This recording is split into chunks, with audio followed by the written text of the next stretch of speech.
Hey, what's going on? Just driving through lovely Kansas today, and I was thinking about Being John Malkovich and how I don't hear anybody ever really talk about how Being John Malkovich is about childhood sexual trauma. And I thought I would talk a little bit about that just for anybody that might have seen the movie and don't really understand the movie. I don't see a lot of people talk about it, but I know that's what it's about. I just know that that's what it's about. I guess content warning, because it's kind of brutal. But just one thing that kind of helped me understand it even more, right? Because I always viewed it from kind of almost like a Illuminati sort of thing, right? Like this is the Illuminati telling us that this is what they do, right? This is how they gain their powers through violating children, right? That's what this movie's about, right? And that was always the lens I looked at it through, as this sort of like lurid, almost like taunting thing, where it's like, this is what we do, and we even put it in a movie. We put it in a movie, and it's on the movie shelf, and some people like this movie. They think it's a comedy, but it's actually us rubbing it in your face that this is what we do. And we know that there are people that do that sort of thing, like the Diddy parties is kind of the modern thing. It was Epstein, and then it was Pizzagate even further back, and then there was that one guy, the guy with the rose-colored glasses in Europe that I don't remember his name. He was like the music producer or something. I don't know what his deal was, but it's like this is sort of like every generation sort of has that there, right? That topic is brought up. So the Diddy thing is like, they have this crack house party where everybody's having public sex and there are kids there, and so you being there implicates you, and now, anyway, and then it's like with Pizzagate, it seemed like that's what Epstein was doing, was, you're there, he implicates you, and then you're controlled, right? And that's definitely a thing, right? So not only are the people that are violated as children, not only do they become controllable, because that's what like the MK Ultra Project Monarch stuff was about like, listen, if we torture a child, we violate this child enough when they're young, then their psyche will break, and then we can use them as a slave, right? That was the idea of the project, which was a thing, right? That MK Ultra is a real thing that was done, but it may still be, I don't know, but that's not even really all that important, is what I'm trying to get at. Like that big Illuminati, this is how we can, what Being John Malkovich is discussing doesn't have to be this CIA operation that only, the elites and the government are in on, right? And I kind of came to this realization by watching a bunch of soft white underbelly videos, and there's a few in particular where, like this one guy, he said he was sadistically violated by his father, and he didn't remember it until he was about 15. He didn't really remember like the details of it until he was around 15, 16, maybe even older, and then he confronted his dad. His dad confirmed that is what he had done, right? And you hear about the repressed memories thing, but excuse me, but that's a real thing, right? And a couple of stories in particular really kind of reminded me of Being John Malkovich. In so much as it seems like what's being discussed is that through that violation, you become controllable by what you might call the puppet master, right? So a puppet master, see, here's the thing. In Being John Malkovich, they're able to go through the portal and enter into John. A lot of people just entered into John and saw what John saw, right? And they got to be him, right? They got to experience what it was like to be in his head and just kind of like be him for a while, right? He's just thinking and living his life, right? But then the John Cusack character shows up, and he's familiar with puppet mastering, so he was able to come to this character, enter him, and control him, right? And there's that sort of thing. That doesn't have to be like an MK Ultra sort of thing, because MK Ultra is, if anything, it's just taking advantage of something that already is provably doable. You know, that I feel like so much of culture nowadays is just there to either traumatize us or to traumatize us or make us, just like ruin us in some way, so that someone down the road, a puppet master, can control us. Right? That's how I feel like a lot of stuff is. Well, I was watching these soft white underbelly videos, and there's one guy, and he had a very abusive home, and he was in a really bad spot. And his friend introduced him to this older guy who let them come to their house and play video games. And, you know, one thing led to another, and he gets slowly groomed by this older guy. Then this older guy starts doing stuff to him, and the doing that he does just keeps getting worse and worse and worse with every time he comes over there. But he keeps coming over there because of his home life being so bad. Basically, he didn't even have heat at his own house as a kid, right? So it's like, well, let's go to this place where there's heat and there's video games, and like this guy over here, he's gonna do stuff to me for a little while, but like, you know, these are like physiological things that I need, though. I'm not getting anything, you know, so it can seem, you know, and that's what I guess he said he had been accused of. People accused him of just being gay, or voluntarily doing these things, right? But, you know, he had been programmed. He was under the grips of a puppet master, is what happened. Like, this kid's already traumatized. He's already, like, in a living hell, right? With his mom, who's been abusing him and neglecting him his entire life. So, been abusing and neglecting this kid for his entire life, to where he's, like, suicidal at age 10 or 11. And then a puppet master shows up. And he knows how to control this kid.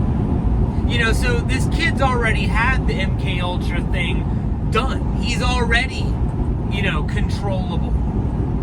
And so now he's being taken advantage of because the program has been run on him. And it's like, it doesn't have to be these like white suit CIA guys, like with the two-way mirror looking through and being like, you know, like coming up with ways to traumatize the kid. It's like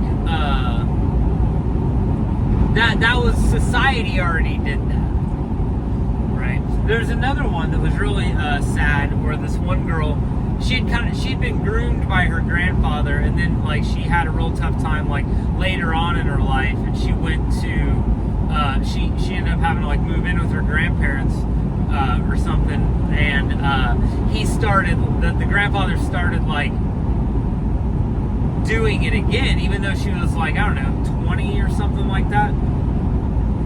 And then like he raped her a few times, and then like he just like kept doing it to the point that like you would almost say that she was doing it voluntarily, because it was like there wasn't a gun to her head a lot of the time.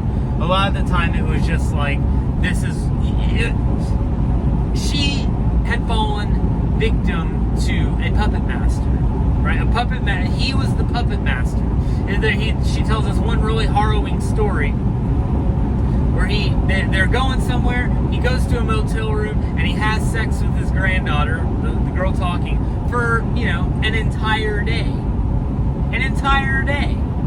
You know, an entire day you're having sex with somebody that is your grandfather, you know?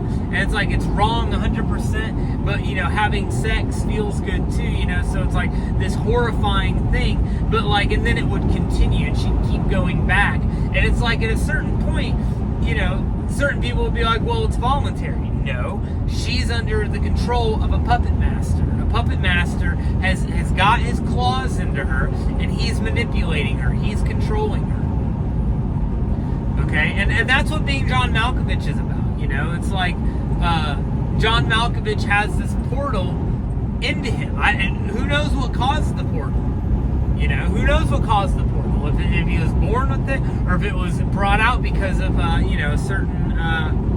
It was brought out because of events or what have you. But he has this portal, and a puppet master can show up, and they can manipulate him and make him do things he doesn't want to do.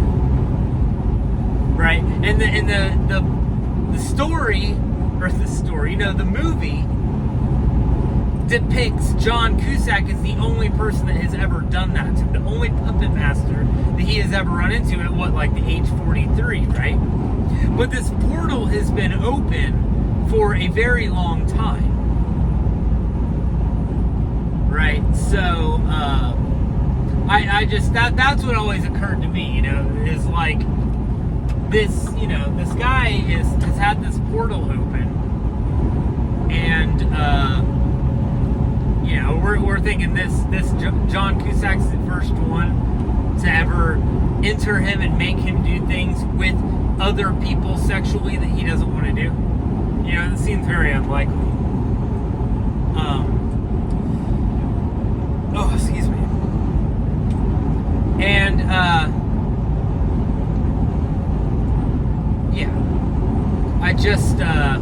was just thinking about that, just about how like sad and messed up that is. And I don't know, do people not talk about being John Malkovich being about that? Sorry, I'll continue that thought in a second, but there's also a monkey in that movie. Isn't that monkey being trained to like do things? Right? Aren't they trying to train a monkey? Isn't that sort of like training somebody to do things? Isn't that also like a thing as well? Like they're trying to train this monkey to be I don't know. To train this monkey to do things that monkeys don't typically do, right? So that's part of it. I was just wondering, it's like, do people just not talk about being John Malkovich in this way because is it not like understood by people that that's a thing that happens? Like, is that not in the common vernacular that we understand that like traumatize a kid, they become manipulatable? That's why Jeffrey Epstein was like, in the documentary, regardless of like what kind of like the high level stuff that Jeffrey Epstein might have been doing, there's some like pretty softball documentary made. And it was, I don't think I finished it, but there's this like, woman, and she's like, when I was like 14 or so, I had a broken home, and my friend said, well, there's this guy that, he'll give you so many hundreds of dollars for a massage, so she ends up having to give Epstein, handies. And it's just like, that's how this girl with a broken home, Jeffrey Epstein didn't have to traumatize her from age 3 on, right? Because she was already traumatized. She was already messed up at that point, right? And so the game for these predators becomes not so much, I have to get them while they're really young and I have to program them myself. Not you. So I was about to say, you could just, no, don't do that. Okay, but I'm saying a predator would, the predator is somebody who would be able to figure out who the program's already basically been run on, is what I'm saying. I'm not saying I had the most traumatic childhood, right? But there were things in my childhood that I wasn't exactly like pleased with, and there was trauma. There was some times that I got yelled at so intensely that it like really like it like almost hurt, where like the person yelling at you is yelling so hard and so close that you genuinely think you're going to die, you're going to be killed, right? It just feels like that. right?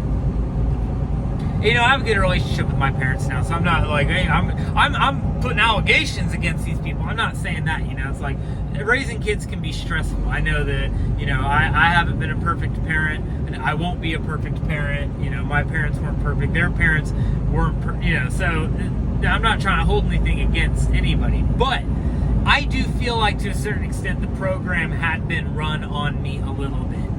Just a little bit. A little bit of the program.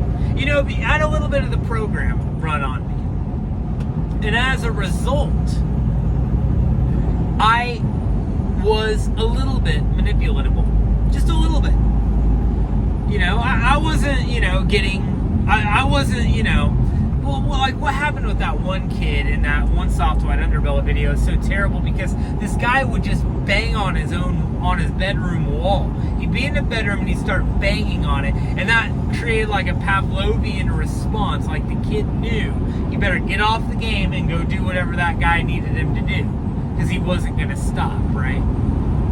Instead of just leaving, you know what I mean? Like, he could have just left the space, but you know what I mean? Like, it creates this sort of like thing where like he I don't know, it's like a Pavlovian response. I'm just thinking about that, you know. So I was a little bit manipulatable, but right, not to that point, not to that extent, not to the extent where I'm like going to my, you know, rapist grandfather's house or something like that. But, you know, I just remember there was this one kid.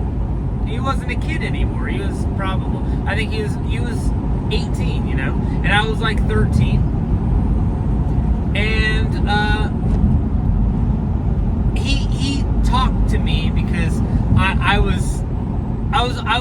liked to be on MSN Messenger. I liked to talk to people on there. So back in like 2000 and probably 2000, I graduated in 2010. So this would have been like 2005 or so. Yeah, I was in like 8th grade. Yeah, 7th to 8th grade. I think it was an 8th grade thing, right? So I was like almost gonna be 14 at the end of the year, right? But I was 13, and you know, he got me to kind of talk about how I didn't like, you know, at the time, you know, I would have said it. I don't like my parents, you know, and I don't like my home life or something. And, you know, I remember at one point in classic, he told me, "You're very mature for your age." And I'm like, "Oh, I am, aren't I?"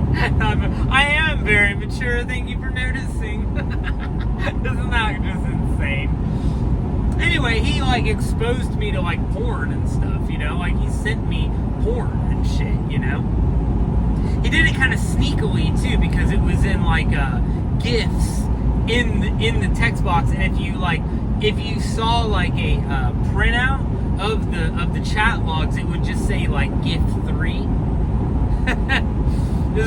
It's like, that's this was a predator. This was a predator. This is somebody who knew what they were doing, and I, you know, not that I'm just like, you know, but at a certain point, you know, at a certain point, that was the only like porn I had ever seen. So it did kind of get to the point where I'm like, you got any more of them there gifts? You know what I mean? That's fucked up, you know? But like, yeah, at 18, you're not supposed to be sending that stuff to a 13-year-old. That's actually illegal, you know? So I was the victim of a crime, you know? And I think this kid was grooming me.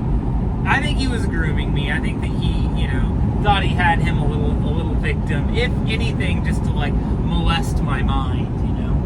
And he did. I mean, you know what I mean? Like, he put thoughts in my head. He said things that I didn't want him to say.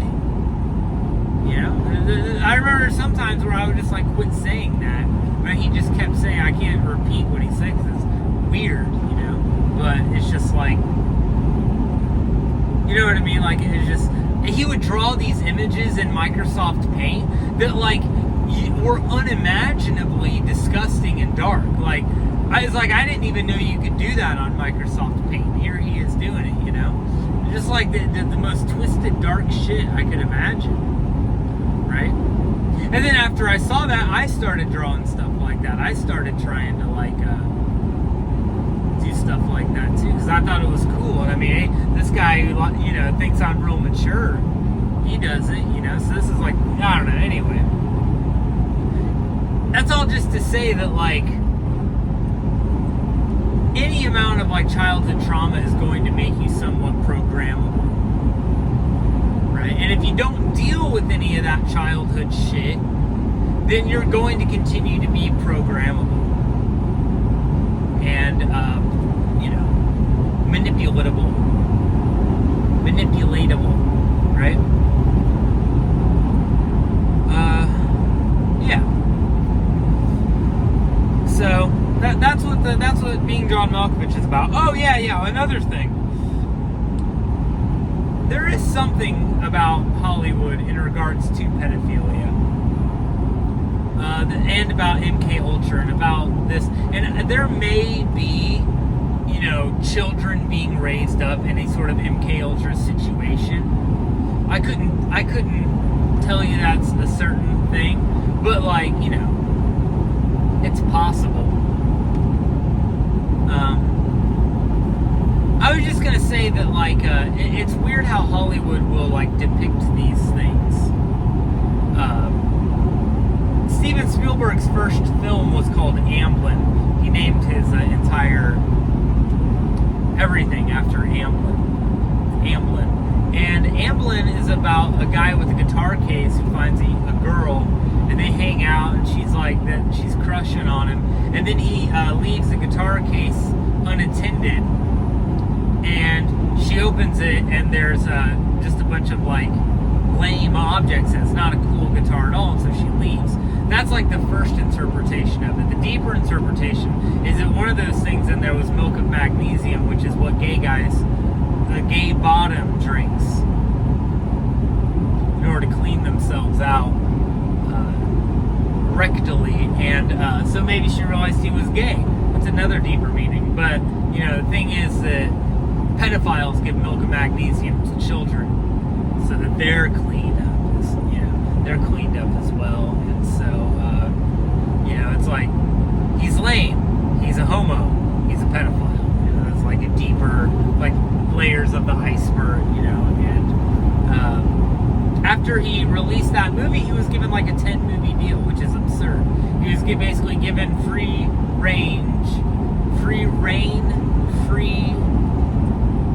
I don't know, he was given the ability to make 10 films, which is an insane thing to give somebody, right?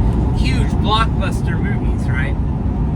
He was given the ability to do those things because of that one movie. And, maybe some of it might be down to the style, maybe some of it he showed a lot of technical and storytelling prowess, but I think to another extent there is something about Hollywood where they will, like, kind of reward you for fitting in this theme subliminally.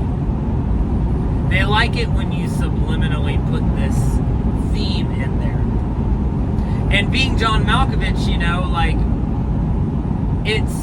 it's got surface level interpretations, and that's what anybody who thinks it's a comedy is walking away from it. Like, that was silly, that was crazy, that was insane, Charlie Kaufman, you sure are zany. But I mean, that was Charlie Kaufman's and Spike Jonze's first movie, right? But there's something about, like, fitting that theme into a movie subliminally that is rewarded, I think.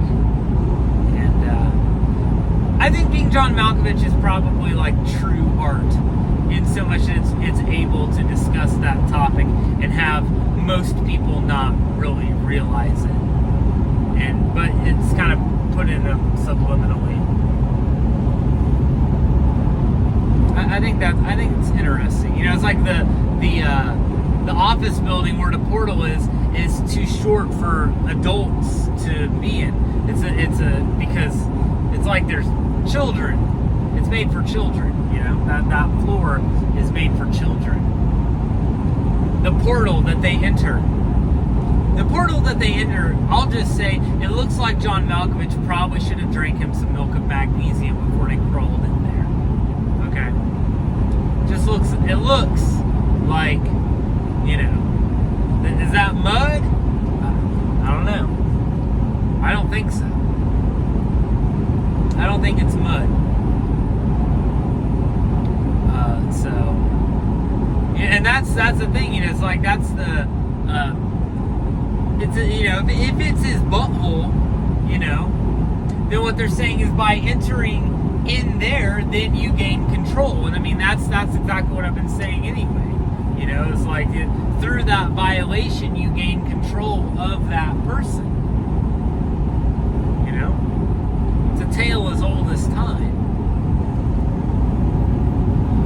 The elites, the Aleister Crowley, he believed in what's called transugati and sex magic, which is that like through the violation of a child, you like vampire their energy, and then you can go and be God of other dimensions, which is kind of what Mormons believe.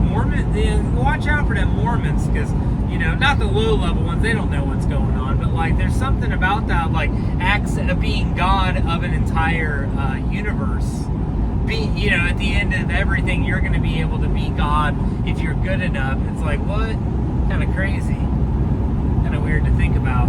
But that's what Aleister Crowley believed. He called it the royal secret.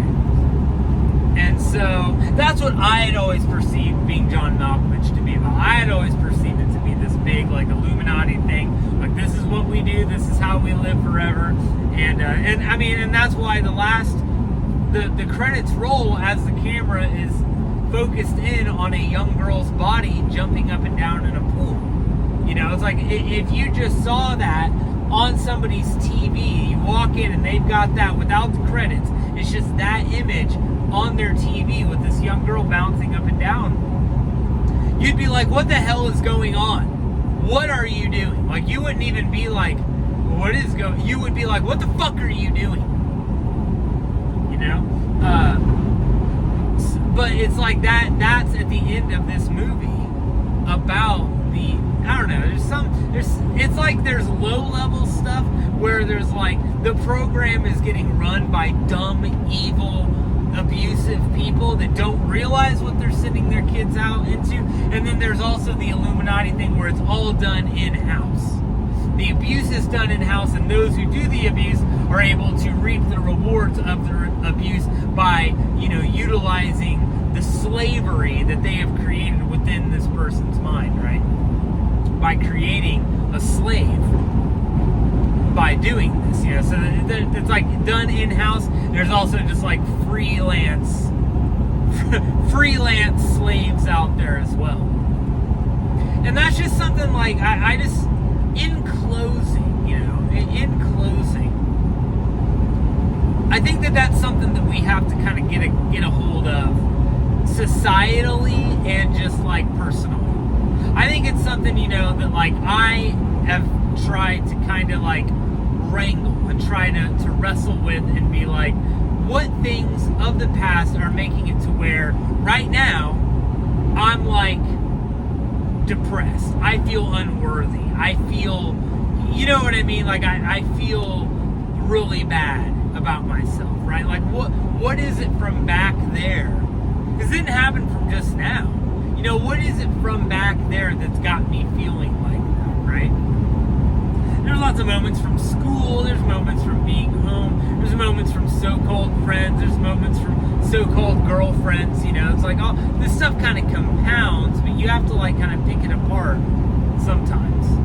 If you're like really suffering with things,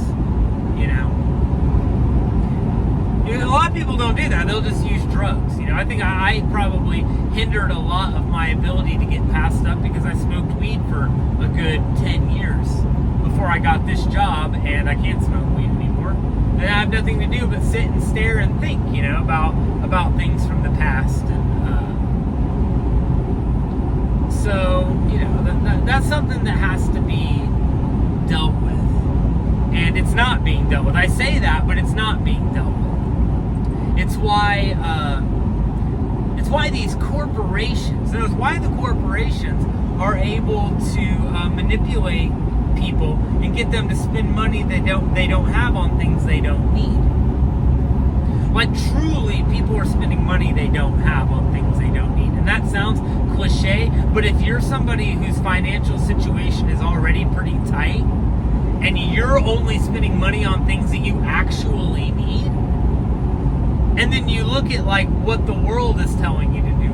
The world is telling you to gamble on sports and buy alcohol and, buy all these like expensive clothing items.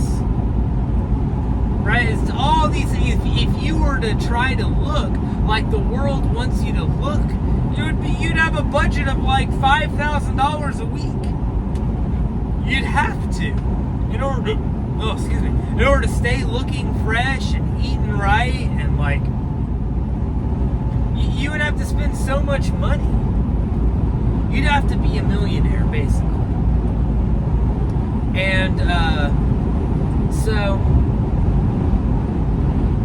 but the thing is, all these corporations, they use manipulation tactics, and there's people that maybe they weren't like sexually traumatized, but a lot of people, people with shopping addictions, they're getting dopamine from shopping, and it's like, why are you starved of dopamine? A lot of times they have something, like these hoarders and stuff, or the people that get uber massively overweight. It's like somebody did something to you, didn't they? It's like somebody did something to you. I'm just blessed enough that, like, for the most part, I'm able to keep my wits about me. But if I had dealt with anything much worse, I don't know if I have the constitution or the countenance or whatever to bear it. I don't know. I might just spiral out of control. I don't know. Anyway, it's even more than just like, well, if you had trauma in the past, you need to get over it, and that way nobody can do that to you again. That's part of it. But it's also literally like I don't like the buying things aspect of it. I really feel like is an under discussed aspect of it. I think that like buying things you don't need is a big part of it too. So hopefully that might hopefully this video has been entertaining, because you wanted to know what that movie was about. It was weird, and also enlightening, informative, life-changing. Anyway, alright, I'm going to keep driving through Kansas, and catch you later.